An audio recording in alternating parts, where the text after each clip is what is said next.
Okay. Well, hello. So my name is China. A lot of you already know me, but I have a special guest on here today.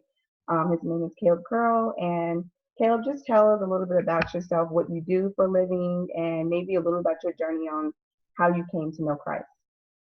Okay, yeah. My name is Caleb Curl. I am a old country boy from Pensacola, Florida. I am a blue collar entrepreneur, and I am a life coach. My journey with Christ. I grew up in the church my entire life. My dad's a pastor, so I've been to church a whole bunch. I've got a couple courses in church. Just being there every Wednesday, twice on Saturday and Sunday. But it wasn't until like 23 where I really developed a relationship with God for myself. It was kind of one of those things like, growing up in church, like, yeah, all the stories, this and that. But it takes that moment of like stepping into adulthood where you're like, you know what, like I need to develop a relationship with God for myself. I can't just rely on the fact that, yeah, I know the stories. Like I need to know Jesus Christ for myself. So at 23 is when things really shifted for me, where I took my relationships serious. And I began to ask God to purify me and just change things in me versus just living for the world, being lost in the sauce, just kind of like living in my carnal nature. So 23 is when everything began to change for me. Awesome, awesome. So, would you say being a pastor's kid put pressure on you doing the wrong thing? Because a lot of people, like when I was in high school, when I moved here, people are like, wow, you're a pastor's kid, you're not doing this and that. Do you feel like you're pressured to be a certain way? Or do you feel like, yeah, how do you feel pressured to be a certain way being a pastor's kid? That's another question I want to ask.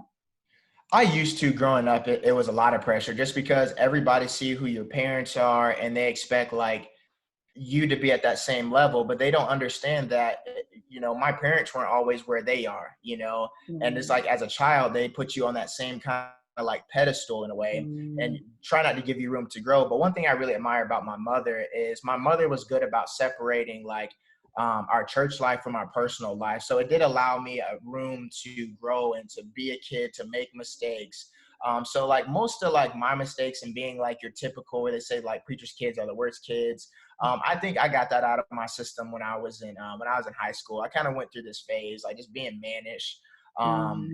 I think that's like when I got the most of that out of my system. And by the time I got to college, like I was in a different space and place and really starting to somewhat mature as a man.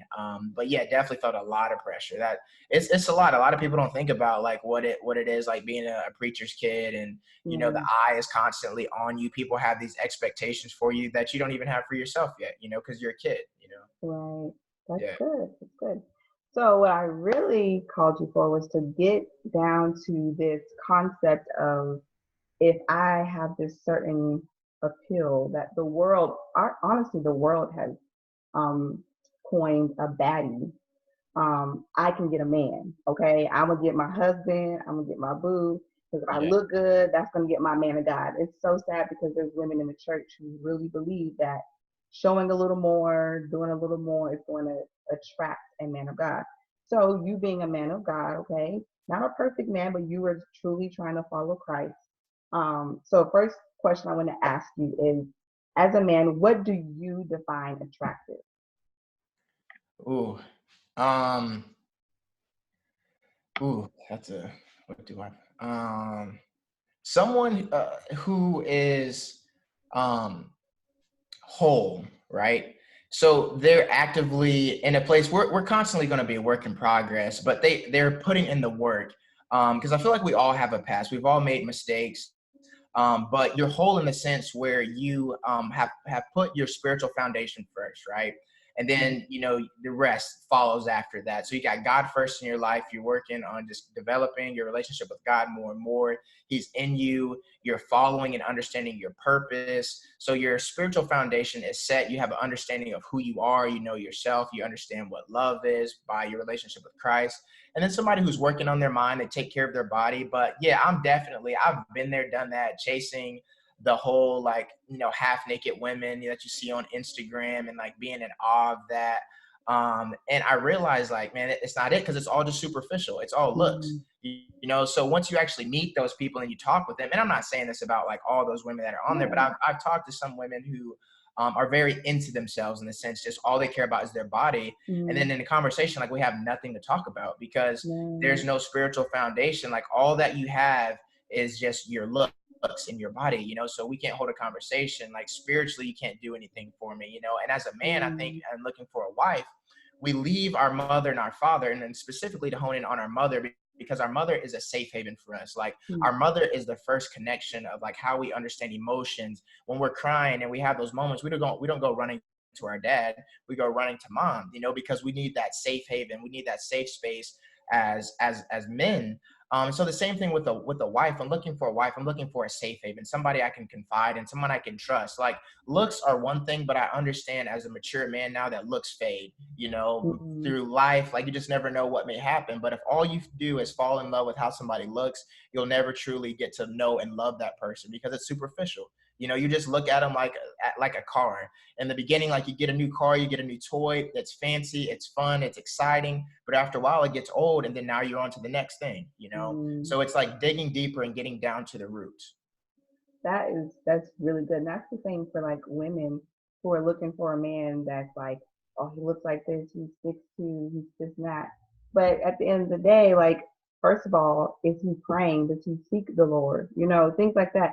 It's nice to have someone that looks nice. You want to be attracted. Like I'm a firm believer. You want to be attracted to your spouse. I don't want you to be like, I got to put a bag over their head. Exactly. But like if that's all, like that's the first thing you look at, like wow, she's beautiful, and like you have no other attributes, you know, at the end of the day, that's why people are getting divorces, because we're scrolling through Instagram finding people who look good on paper, but really they're not it. And so I think that's really good for you to point out, because women really need to recognize it's not all look. And it's funny because we have really put all our emphasis on look. Like that's what we care about. If you ask a young woman maybe today, 22, even 25 or whatever, 26 if you are, you know, what are your goals? Most of them are trying to be the baddest. You know, they're Yeah. trying to get their Yeah. hair done, their nails done, and that's Yeah. good and all. But at the end of the day, what are you depositing within yourself? Are you investing in your education? Are you investing in your health? Are you investing in your spirituality? So that was really good what you just said right there. Yeah. Yeah. Okay. So another question. Okay, I asked you about the attractive. So basically I was gonna ask, how do you define unattractive? Basically that's like the flip side. So the flip side of attractive is, of what you think is attractive, is the opposite. So I'm not gonna ask that question. You already Okay. know. Someone who is into themselves, you don't think that's attractive. Someone who's not investing in their spiritual life, unattractive. Yeah. Okay, There you so go. what is your opinion on the culture, what they have deemed baddie? So baddie typically, what I think, maybe you have a different perspective. The long lace front wigs, you know, everything's fake, everything's fake. Oh, we'll just keep Yeah. it like that. Yeah. When you see that, do you say, wow, like she's beautiful? Or is it kind of like, are you over it? Is it kind of like, okay, I've been there, done there, seen that before? Yeah, it's one of those things. Just like I see it for what it is, you know. Like Mm-hmm. I do, like I'm a man, so I respect like while you are beautiful, but in looking for a significant other, like personally, that is like one of my biggest turnoffs. Like I hate like fake, fake everything, Yeah. from fake physical to fake on the inside. You know, Um, like I want to see natural, you know. But you mm, know, it's a tough conversation sometimes to talk about that, like talking about like how you as a man, how you feel about makeup and weave. It's not a man's place, which I get that. But as a personal opinion of like what I want as a wife, it's a no for me, you know. Like I just feel like I've seen so many people who put on makeup and put on lashes and all these different things mm, out of insecurity, and yeah. out of like being on social media, being influenced by what other people look like. And so Mm, they're chasing that, like, okay, like I see this person is getting such and such amount of likes, and they mm, seem like, you know, they're dating this superstar, blase, blase, and they look like this. So maybe if I do mm, what they're doing, maybe I'll attract somebody, versus being themselves, being who they are. I feel like a lot of people struggle with identity issues, you know? mm. So as a man, like that's the first thing that I kind of think about is like, man, like you can't go out of the house if your hair's not done, or like you feel insecure if you don't have on makeup. Like for me, I'm just like, nah, I just don't personally want to deal with that. And I'm not saying all women struggle with that. Right. Some people might just like it for whatever Right. reason, but that's just what registers in my head logically when I look at women who put on like all of this exterior stuff. It's like, why can't you appreciate the beauty that God blessed you with? You know, Mm, because it's not like really you. You know, you'll do this mm, and present yourself one way, but then like somebody's gonna have to wake up to you every day and see the real you. You know, and that's you're gonna be true. mad whenever they don't accept you for who you are because you gave this certain image, but it wasn't the value that they paid for. You know. Mm, So it's a no for me, like with all that. But I have seen it just like grow with the growth in social media. Social media is such a big thing now. Like everybody's on it, and I think so many people are just influenced by it. Just beauty, you know. mm, Everybody like, and I'm all for like taking care of my body. I work out, this and that. But I just feel like it's just showing an identity crisis, you know, where everybody's trying to look like the next person, especially just when I see women just constantly got to have everything but what God has given them, you know. exactly. Yeah. That's good because for a while I struggled with that because my parents raised me to love my natural self. And growing up, a lot of people don't, well, boys, when I was a teenager, boys didn't really care for someone that was nice, natural hair, especially when I was in high school, middle school, curly hair wasn't the thing. And I used to hate my curly hair. My parents didn't let me dress in certain apparel, so I felt like I was ugly at a very young age. Like I really looked at myself differently because the other girls, their moms were, low cut shirts. Long story, but it's like Mhm. social media can sometimes trick you, even as a woman that's trying to do what's right and follow the Lord, because you see all of these women that's doing that and they get all these likes and they're like, well, I'm only getting, and it's like, it's not about that, it's really Yeah. not about that. So I'm thankful that you highlighted that. It's nice, makeup and all that's nice if you're going somewhere, but if you can't even do anything because you're not wearing makeup or you're not wearing your lace front, Yeah. it's important to be Yeah. yourself. So Yeah. thank you for highlighting that part. Yeah. Um, let's see. Okay, so what would you say is a model of a Proverbs 31 woman in this generation? In this generation, based on like social media where people can go look her up, I'd say Heather Lindsay. Love her. I met Cornelius and Heather maybe back in like 2014. Mhm. And they are just in general, like just as a couple and like representing healthy marriage, like they are a prime example because I've had the pleasure to be able to be around them like in person and be in their household. And they truly like live and represent everything that they portray on social media. And Heather is just Mm, I love how Heather is really just rooted like in her relationship with God first, and then just like everything else follows, with being like a pastor and speaker herself, and still balancing like being a mother, like it's a lot, so she is definitely somebody that I would say like that's in the media today for other young women and men to follow, both her and her husband. They are definitely somebody to look at, or she's a Proverbs 31 woman. But if we go and look at the first part of Proverbs 31, it talks about, it's like King Lemuel, I believe is his name. He was talking a little bit. And like one thing that I think that's really important with Proverbs 31, we always relate and think to it about women. But I think his mother was just like talking to him, saying like what kings should and should not do. And I was reading that recently, and it was just like a reminder, like for me, like, you know what, like as a man and as a Christian man, there's a higher call like on your life, to walk in priesthood, to walk and carry yourself as a king. And it's just interesting to see like some of the things that she listed, just saying like as a king you should carry yourself in this manner. Like yes, other people may do that, but you let that be for them. As a king, you have a higher call and standard, and your mind needs to be in a sober place. You need to be able to make a sound judgment and discernment. So yeah. that is really good. Yes, I love Heather Lindsay because, like you said, she truly follows God. Like even people look at her and like they want her life, but even before she met her husband, she was seeking God and she's Yeah. still seeking God. She didn't get a husband in the set God to decide. And I think that's what's happening in a lot of Christian relationships. Like we want a relationship so bad that we're going to church and we're serving at church and we're doing all this, and we're not really doing it for God. We're doing it for God to do us a favor. And then once He Yeah. does that favor, it's like, thanks God, appreciate you. And so Yeah. that's very important that we are keeping God first in our singleness Yes. before we even meet someone, and then especially in your marriage. So Yeah. that's very important. A lot of people, they pick at me, they say I'm 30 years old, or I'm 22. People say you act like you're 30 years old because I find time to read my word, or I only listen to Christian music. And so I don't care if you think I'm old, because I feel like I'm pleasing God. I know that I have a flesh, because we all have a flesh. We all have desires. And I want to make sure that I'm curbing those things. I want to make sure that I'm feeding my spirit more than my flesh. And so that is very important as a man and as a woman in Christ, to continually seek God first before there's even a relationship. So Definitely. That's key there. I think so many people miss that.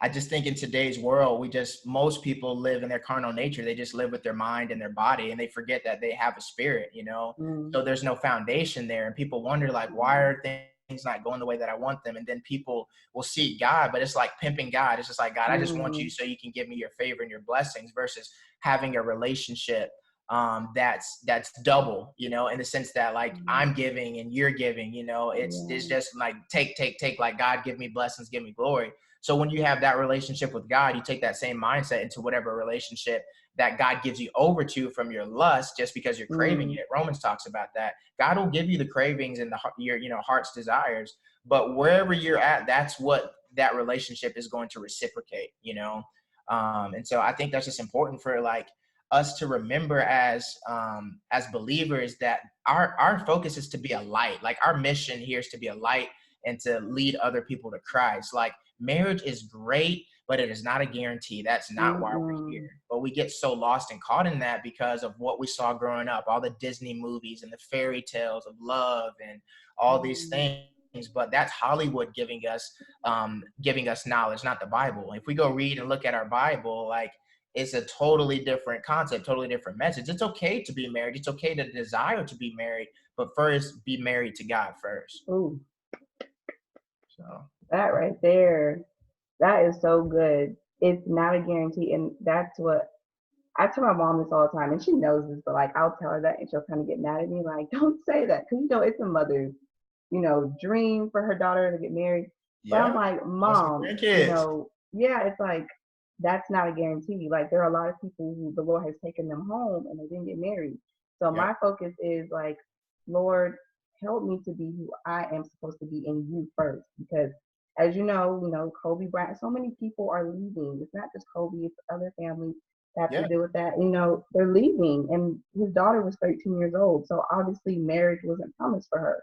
So Yep. for us to center our entire life around the concept that God wants me to be married, it's really detrimental to our spiritual walk, because if that doesn't happen, that's when you have a lot of people going into the world just, I'm gonna go on Tinder, I'm gonna go do this and that, because God's not Mm, fast, He's not moving fast enough. It's yeah. because we have built this concept that because I'm Christian, I'm supposed to be married. Yeah. And that's a whole nother conversation. And that right there is deep. So yes. Yeah. I wanted to ask you too, through this process of you, like for example, you've taken dating off the table, you made some lifestyle changes.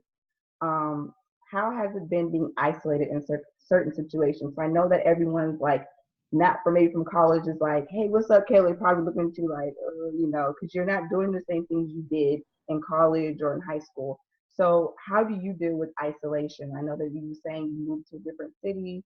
How do you deal with that, being isolated in some time in your moment in life?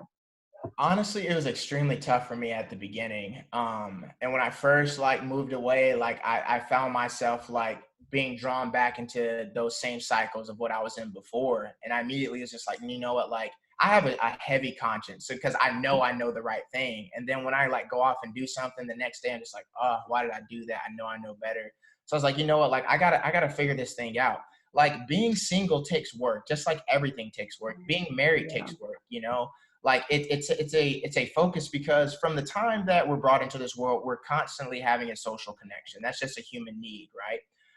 And we go through like grade school and middle school, we develop friendships and we have friends, and we just go up to these levels. And then if we go to college, we make more friends. But then after college, like life starts, and then it's just like, oh, like I'm moving here, your life's going there, friends getting married, like things change. And so we have to learn how to be by ourselves. Most people never give themselves the opportunity to truly be single, like single 100%. And this was the first time I was like, you know what, like I have to like just continue this, like because I was at home and just like focused on like my business and like different things, but in my head it wasn't made up like I'm single intentionally. It's like, no, I'm at home and like I want to get back out of the house, and like I need to leave, so I need to get focused on my business and get off the ground. Mm-hmm. But when I really got serious, I was sitting on the beach one day and I was just talking to God. I was just like, God, like I thank you for this moment, for this opportunity to just be me and you. And I have no other stresses and worries and responsibilities. It's just me and you. So I thank you for this moment. But God, show me what it is that you're doing in this season of my life, and learning to be content, because we can rush for everything, especially in our generation, because we've had so much speed happen, with the tech boom, from microwaves to smartphones, high speed internet. Like we're used to things being quick. And so like we can just like have this checklist and like boom, boom, boom, like I want this, and that. And we never take time to just like really live in the moment and be grateful. So it was at that moment I was just like, you know what, like I really gotta like learn how to be okay with being by myself. And even in the midst of that, I still had my days where like the enemy like will attack your mind and you're gonna have those thoughts, but I just learned to combat them. So I was like, you know what, like I gotta start doing stuff on my own. Like I gotta just stop like staying in the house watching TV after work and falling asleep. So I began to like date myself. I began to take myself out and do stuff that was fun when I was a kid. Growing up as a kid, I loved being outside. Like I was always outdoors, like playing, riding my dirt bike, like just I was just an outdoors kid. And so I was like, you know what? I want to get back to those happy moments. I want to get back to those things that just brought me genuine joy. Because when we become adults, like we focus on what's going to make us money and what's going to have a roof over our head. Like it's just provide, provide, provide. So Mm-hmm. joy kind of goes out of the way. So I'm like, God, like I just want to have fun, like just by myself, clean, genuine fun. So I went kayaking one day by myself down the river. I would just go sit on the beach. I began to like work out more and just like use that as like its own form of like therapy. I began to go try like new food places. I love French toast. So I'm like, okay, like I'm gonna go try this place, French toast out, this place. And then, like I started to dress up more. I was literally dating myself. I would buy like a nice cologne, get dressed, like put it on, like just really treating myself, showing myself that Caleb, you are worthy of love from yourself. A lot of people I realize, especially in coaching sessions, so many people don't know their own self-worth and don't even love themselves. And so they're constantly chasing this void to just feel it's because it's selfish. You just want Um, somebody to love you and give you affection, but you don't understand love for yourself. So you can never give it back. So just in my single season, I just had to fill my time, like just recreate myself. It's a new phase. It's a new season. It's like, it's a new level from middle school to high school to college. Everything changes and you have to learn to adapt. And so I had to learn to adapt of how to be alone and be by myself and be single 100%. And it was extremely tough in the beginning, but what's easy, in the beginning? mm, Nothing. Everything takes work. And I think that we are all worth that time, that growing pain that it takes to like really learn ourselves. And also like being in a state where you're no longer dependent on like other people's opinions, because like high school, college, like you're still like leaning on mom and dad for wisdom. What should I do? But learning to just sit down is like, okay, God, it's just me and you now. Like developing that relationship and being able to think, as a level-headed adult for yourself, figure out what you want. What is your purpose? So during that season of just like being 100% single, like saying like, I'm not going to date, like talk to anybody, that was, it's like, it's such a beautiful place like to be. That's like one of the greatest moments of my life, being in that season. So yeah. that's awesome. That is really great. I like how you were talking about you find time to date yourself. Um, I don't really get to do that much because I'm always doing something. Like I, what I do is I serve. Like my area, I'm kind of like a Martha. It could be good and it could be bad. That's how I I don't say alleviate. I mean, I guess I just love doing it. I love serving. So I serve in church, like I serve my community. And so I love doing that. And I feel like you could date yourself or find a place to serve. Like I was talking to a friend, she's actually 28 and she's still single. And so she does pretty good, but the other day she wasn't that great about it. She was kind of upset. And so I was talking to her and I was like, do you serve anywhere? Like find somewhere you can serve in the community, because if you see someone that's way worse than you, it might help you feel better about your life. Okay, I'm single, but I have a roof over my head, I have a car, I have food in my refrigerator, things like that. If you take time to think about someone else, it could possibly make you feel better instead of just scrolling through Instagram, looking at, oh, he's cute or she's cute, or trying to find the next move. Find a way to help someone else so you won't be so concerned about being single.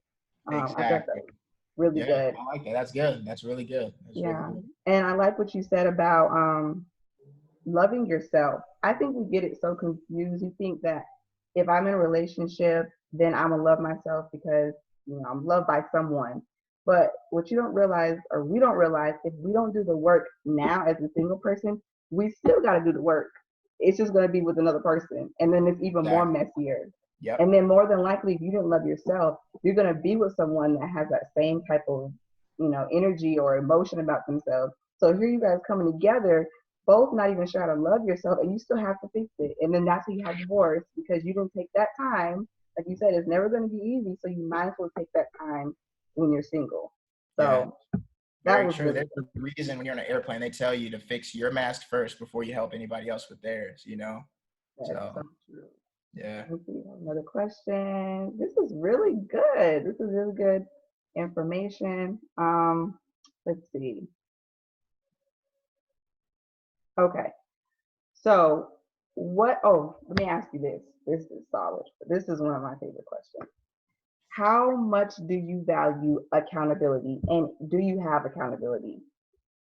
Ooh, definitely. I definitely need that. I have a really good relationship with my dad. So my dad is someone that I can always like go to and just like talk to. And it's just amazing. Like I don't even have to like tell on myself or like say like what I did. It's just like my dad's so spiritually like in tune. Like I just may call him. It's just like God may lay something on his heart and he'll just like start talking about it. I'm just like, man. So first I think it's just like learning to be accountable like to yourself, right? Because accountability partners are great. Like, don't get me wrong, like that's great, but you're going to be in many situations where it's just you, yourself, and God, and it could be a lustful situation. It could be anything, and you're faced to make a decision. You're not in that moment. You're not thinking about like, man, let me call my accountability partner and see what they're going to say. Right. Like, no, like you have to be in a place where your spirit is so sound and so solid that it convicts you. And I'm at a place now, like and that's something else I had to learn in my single season, like it's one thing like when you're being around friends and like being stupid and like caught in yourself because you blame it on like, well, I was with them, this and that. Like, all right, well, whenever you're by yourself, what are you going to do? Because you have not taught yourself that to like, I got to lean on what God is telling me to do. What is my spirit telling me? What is the Christ within me telling me to do? Because oftentimes God will be trying to tell us like, hey, don't do this, don't go that way. But when we're not in tune and we're so blinded, we push that away. So we can't even hear his voice whenever he's talking to us. So, but I do have accountability partners. I do have many mentors. I won't say many, but I have a couple mentors that I'm really like close with that I talk. My dad being one of them. And it's really beautiful. I thank God for those moments to be able to talk with my mentors. They are all older than me. I do have one friend, my friend Aaron. Like we call, and he's somebody that I can sharpen with as well, because we're on the same page. But I have accountability partners, but I have learned to wean myself off of like always having to ask them like, hey, what do you think about this? Like what, because at the end of the day, they're human too, and the answer has to come from God, because only God can give you the peace and give you that clear answer and that clear path to take. So accountability partners are great, especially, when you're new, like on your journey. So you just have somebody healthy to talk to, because iron does sharpen iron. And the Bible talks about, a strand of three is stronger than one. So it's great having those people, but also at the same time, don't get addicted to always having to like have their opinion, because what will happen is you'll listen to their opinion and God may be trying to tell you something else. And now you're warring because you put them at this level of like, I really value their opinion, but God's like, Mhm. that's great, but that's not what I'm trying to get you to do. That's not what I'm telling you. Mhm. Because the vision that God has for you, he may not give to anybody else but you.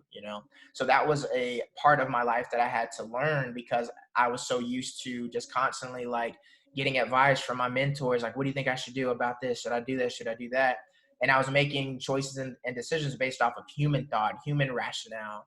But now, like that I'm older, like I've learned to like, okay, you know what? God is my accountability partner. The spirit will let me know. I have to learn to be mindful and discern and ask God before I make a move. God, should I do this? God, you show me what to do. God is the best accountability partner that we can ever have, but it's just Mhm. tapping into that. But I do have friends that I tap into and mentors as well. So yeah. That is great. Yeah, I just want to ask that because a lot of people feel like they can do it on their own, especially being new believers. I have like people will be watching this, most of them will be young in faith, and I try to tell them like, hey, certain situations, like you said, you're not going to think about calling your mentor, but if you need assistance or you need prayer, it's definitely important. And I do the same thing. I go to my parents. Actually, a lot of times the Lord sends my parents to me because they're my Mm, pastor. And yeah. so just if I'm going a little bit, they're like, hey, the Lord saying, and I'm like, okay. So usually it's Yeah. just confirmation. It's nothing new normally. I usually know. But definitely if you're new in faith, I encourage you to get a mentor, someone that you know is going to lead you in the way of the Lord, not someone that is still walking, you know, Yeah. some people straddle the fence, and it's very important that you have someone that has really went through it and that can pray for you and give you scripture. So Yeah. I Someone want to hear your that's truly healthy. They're in a sound place themselves. yes. Okay, and the last question. So you are a man that only follows one, not person, but page on Instagram, and you follow the Bible app. Guys, he follows only the Bible app. He has disciplined himself to just follow the Bible app. I think that is amazing, and it's very like different because I know a lot of young men who are in the church that follow very provocative, believe it or not, very provocative pages. And I'm like, as a man, as a man and as a human, how are I just wonder how they are maintaining their thoughts with just being a man and then looking at these Instagram pages. So tell us why you're only following the Bible app and how you have disciplined yourself to only follow the Bible app. Oh, yeah. So, 2019, God just really dealt with me about like walking in my purpose and like being a light. And I got back on my YouTube channel. I started like my career as a coach. And so I learned. I was just like really thinking like God, like I want to be mindful with everything that I do. So I struggle with social media, meaning that some days I really hate social media and I just want to delete it. And I just got back on social media last May. I had deleted my Instagram and I was off for like almost a year. And I didn't plan on getting back on just because I realized like how the psychological effect social media has. Like it's a site that is created to keep people on there, to keep people addicted, to keep people their dopamine levels up and down with likes. So I was conscious of all those things. But I was like, you know what? Like I'm not gonna delete my Instagram as much as like some days I want to just like give it all up. I was like, you know what? I'm gonna get on here and I'm simply gonna be a light. Like it's not a place for me where I'm trying to like keep up with like old friends like from like high school and college because I learned too like with my old page like you'll follow all these people and the relationship won't be genuine. It'll be fake, right? In the sense like people will say like, oh yeah, I keep up with such and such. It's like how? Like, oh, I see them on social media, but you haven't Mhm. talked to them in a long time. So I forced myself now, like, because I was like, you know what, man, I'm about to unfollow all of my friends. I was like, you know what, I'm going to call them. I'm going to check on them. This will make me have to like check in with them to see how they're really doing versus just saying like, oh man, I saw, what you posted. But no, bro, how are you really doing? Like, it's a perception. Like everybody can seem okay whenever they post and put a video or a picture like, oh, they're doing well. But no, like, let me call you and let's have a genuine relationship where we actually talk, not I just see you. So I was like, you know what, like I'm okay with unfollowing all my friends and stuff. And I was like, I want to be careful because I'm growing as a brand. Um, and 90% of my brand and followers are women. And I'm like, man, I have to be careful. And I don't, you know, that moment when people are following you, and as a man, like I don't want to get caught up in looking at their page like, oh, she's cute, I'm gonna follow her and not follow this other person back. I'm like, you know what, I'm gonna eliminate that battle, and I'm not about to get caught up in lust. And Right. I just want to get on and get off. Like I don't care about like trying to watch people's stories, seeing what other people are doing. Like I want to get on there, be a light, and then get off, respond and be social. Like when people DM me and they write me, I respond, because that's what social media is to be social. But it's kind of become like just let me just be nosy and keep up with people are doing. But I'm like, no, like I'm going to connect with people. I'm going to be a light the best that I can, but I'm also going to keep a boundary where I don't allow Instagram to influence me. I want to get on here and be a light, but I also don't want to get caught up in self either. So it's one of those things where it's like, okay, follow me as I follow Christ. And that was the point that I want people to see with like me only following the Bible app. Like, look, everything that I do in my life, I want to lead you to Christ in some way, shape, or form, because I know people notice that and look at that, like I don't need to follow and see what anybody else is doing, anybody else's life. I just need to follow Christ, see what his life pertained of, what he did, and just do my best to lead others back to that. So it's just a way for me, and especially as a man, it's a trap. It's easy to get caught up in lust. There's so many, like you said, the baddies, the Instagram models out there. And I just don't have time for that anymore. Like I'm at a different place. One thing that God has revealed to me is like, that he has a call on my life, and I don't have second chances anymore to like keep playing games. God has given me chance after chance, and I know the right thing. So I'm just like, you know what, like any battles that I can eliminate, I am going to, and I'm not worried about like what people think, like, oh, you don't follow me back. It's not about that for me. I'm here to connect. Like if you want to talk, let's talk. Like, but we get so caught up in those social media relationships, and it's everything so fake, like from the exterior down to that, and I see that with a lot of people, like just a lot of fake relationships on there between people, where people will post a picture with somebody that they don't even know, but give this long, like, spiel about, like, this, and that. And it's like, you don't even, you're not really connected to Yeah. this person, So that's what it was for me, is just like, being careful and not being caught up. I'm so sorry. My It's no, you're fine. third child is excited. No, you're Um, fine. but yeah. So that's my reason for only why I unfollowed everybody. It's just like, you know what, just I'm gonna be a light, get on here and get off. Like I'm really big too on my last point is just being living in the present moment. Like so often, like we can get caught in like spending so much time, like in our generation growing up, it was the TV, but now it's the cell phone and like iPads. Like how much time we waste just scrolling Mm. on our phone, looking at nothingness. We scroll and look at all this stuff. And then if you ask us 10 minutes later what we just looked at, we don't remember, because it's just senseless information that we're filling our mind with. And so it's just another place for just sensual pleasure. But I also see where, as a believer, I can get on there and I can be a light to people. So that's what it is for me. I'm just trying to be a light, and I want people to follow me as I follow Christ. That is so wonderful. Well, thank you so much, Caleb, for coming on today and Yes, sharing your wisdom. Where can they follow you so they can connect with you and receive more of the lights that you're giving out? You can follow me on Instagram at Caleb Curl. It's just my first and last name, CalebCurl. Also, feel free to check out my YouTube channel. Same thing, first and last name. And while I have this opportunity, I just want to continue just to encourage you. Like, you have a beautiful spirit, you have a beautiful light, sis. Like, you keep Thank being a light. you.